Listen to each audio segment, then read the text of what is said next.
Olá, muito prazer. Meu nome é Westfer Giovana, mas pode me chamar de Giovana que tá tudo certo. Eu sei que meu nome é complicado. E hoje eu quero estrear esse canal contando pra vocês uma história que me tocou muito, porque foi um trabalhar de Deus na minha vida. E eu acredito que vai tocar vocês também, assim como me tocou. Eu quero começar aqui contando pra vocês essa história que você provavelmente já ouviu em vários lugares, você já deve ter ouvido ela em histórias infantis, mas eu tenho certeza que dessa forma você nunca ouviu a história de Jonas. Eu vou começar contando então para vocês um contexto. A palavra do Senhor veio a Jonas, filho de Anatai, com esta ordem: vá depressa à grande cidade de Nínive e pregue contra ela, porque a sua maldade subiu até a minha presença. Ou seja, aqui em Jonas 1, Deus já fala diretamente com Jonas. Então, diretamente ele já diz. E olha que engraçado. Capítulo 3 está escrito assim: mas Jonas fugiu da presença do Senhor, dirigindo-se para Tarsis.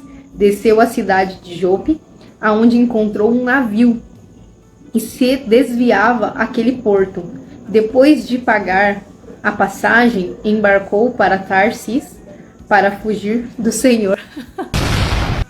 Como se tivesse como, né? Mas ele fugiu então do Senhor. Quando ele entrou no mar, o Senhor fez soprar um vento forte no mar e caiu uma tempestade tão violenta que ameaçou arrebentar-se. Todos os marinheiros ficaram com medo e cada um clamava ao seu próprio Deus. E o que acontece? Como que esses marinheiros descobriram, então, que Jonas estava... Que era Jonas, né? Que estava ali causando todo aquele alvoroço. Eles disseram... O capitão dirigiu-se a ele como se... Como que você pode ficar dormindo? Porque ele estava dormindo. Como que você pode ficar dormindo? Levante-se, clame ao seu Deus. Talvez ele tenha piedade de nós.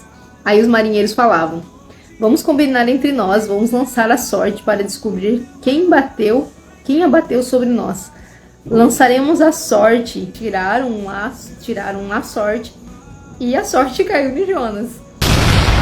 Por isso me perguntaram: diga-nos, quem é o responsável por essa calamidade? Qual é a sua profissão? De onde você vem? Qual é a sua terra? Qual o seu povo você pertence? E eles perguntaram, né, para Jonas qual era, da onde ele vinha, quem era o seu Deus, de qual era a sua cidade. E aí ele respondeu: eu sou hebreu, adorador do Senhor, o Deus dos céus, que fez o mar e a terra. Então os homens ficaram apavorados e perguntaram: o que foi que você fez? Pois sabiam que Jonas estava fugindo do Senhor, porque ele já lhes tinha dito. Visto que o mar estava cada vez mais agitado, lhe perguntou: o que vamos fazer com você para que o mar se acalme? Olha, você está causando muito problema? A gente não quer morrer por sua conta, não. O que a gente faz com você? E aí lançaram ele no mar. Ele mesmo deu essa ideia.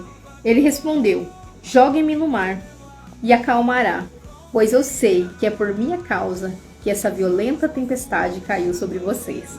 Ao invés disso, os homens se esforçaram ao máximo para remar e voltar à terra, mas não conseguiram, porque o mar tinha ficado cada vez mais violento. Eles chamaram ao Senhor e deram súplicas que não deixassem morrer, porque tinham lançado a vida daquele homem. Não caia sobre nós a culpa de matar um inocente, porque tu, ó Senhor, fizestes o que desejavas. Em seguida, pegaram Jonas e lançaram no mar enfurecido, e este aquietou-se. Meu Deus, imagina! E aí, vem aqui a palavra do Senhor dizendo que ele então foi engolido por esse grande peixe, ele orou lá dentro desse grande peixe, mas olha que interessante, por que Jonas fugiu? Por que Jonas tentou fugir do Senhor? A gente descobre lá quando ele chega em Nínive e ele começa a pregar em Nínive, e as pessoas então se arrependem, diz que todo o povo se vestiu de pano de saco, inclusive o rei, e se jogou nas cinzas. O Senhor disse que se arrependam, que eles seriam perdoados. Então Jonas, porém, enfureceu-se profundamente com isso e orou ao Senhor. Não foi isso que o Senhor Não foi isso que eu disse quando ainda estava em casa? Então ele questionou o Senhor e falou assim: Senhor, quando eu estava em casa, não fez o que eu disse? Que o Senhor estava condenando esse povo, mas na verdade o Senhor ia perdoar eles. porque ele queria justiça. E esse é o ponto que talvez as pessoas não falam sobre Jonas. Ele queria justiça por conta própria. E o Senhor lhe respondeu: você tem alguma razão para essa fúria? Jonas saiu e sentou-se em um lugar leste da cidade e construiu um abrigo. O que acontece? Esses últimos dias eu perguntei a mim mesma o que eu estava buscando. Eu estava sentindo muita aflição no meu coração. E a resposta foi que eu estava buscando justiça. Então, olha só que interessante. Eu sofri muito na minha infância. E por muito tempo eu guardei a ideia de que quando eu ficasse mais velha, quando eu ficasse adulta, eu então escancararia para toda a minha família tudo que tinham me feito quando eu era criança.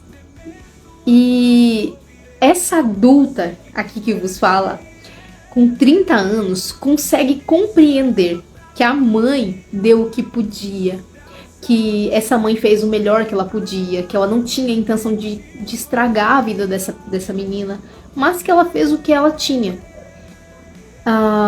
Mas a minha criança não entende isso. A minha criança ficou com sede de justiça, de que fosse feita justiça, de que todos descobrissem, de que aquela visão de mãe perfeita fosse quebrada, porque isso não era isso que era a realidade. Porém, isso serve de quê? Para minha criança, que tinha a interpretação dela pautada no que ela viveu. Mas essa adulta consegue compreender tudo que essa mãe passou. Que o meu testemunho eu ainda vou gravar para vocês. Eu passei por diversos tipos de abuso. A minha mãe tinha problemas com drogadicção.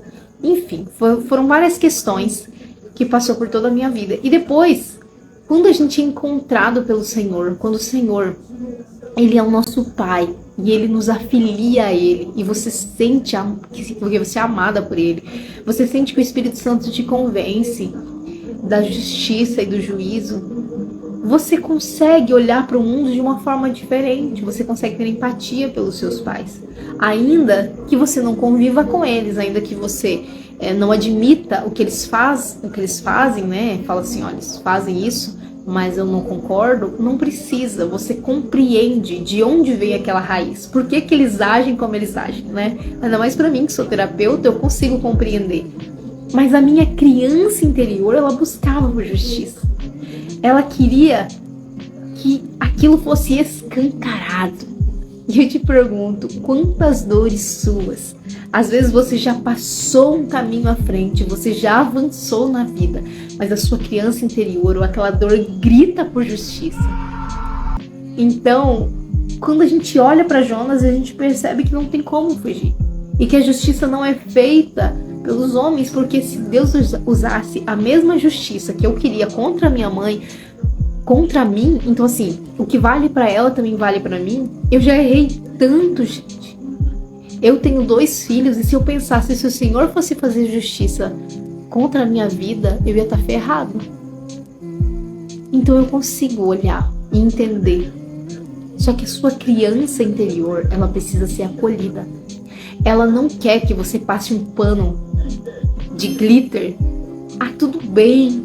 Ela precisa gritar, ela precisa colocar pra fora, ela precisa olhar e falar.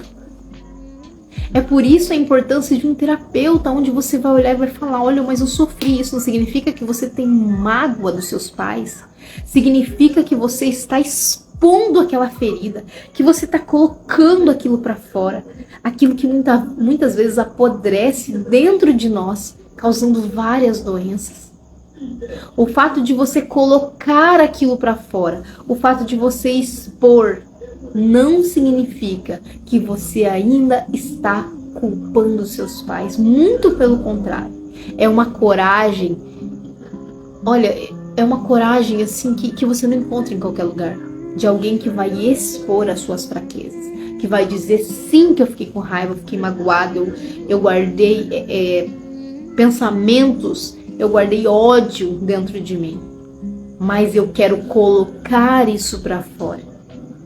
Então a minha mensagem hoje para você é essa: que o Senhor conforte o seu coração, que você não tente fugir daquilo que você foi chamado, seja lá o que você for chamado, e que a sua criança ela não vai te permitir seguir em frente, porque você sempre será puxado na barra da sua calça, na barra da sua saia. Aquela criança vai falar: ei, você esqueceu de mim? Você esqueceu de tudo que eu passei? Agora tá lindo pra você a vida, mas o que eu vivi?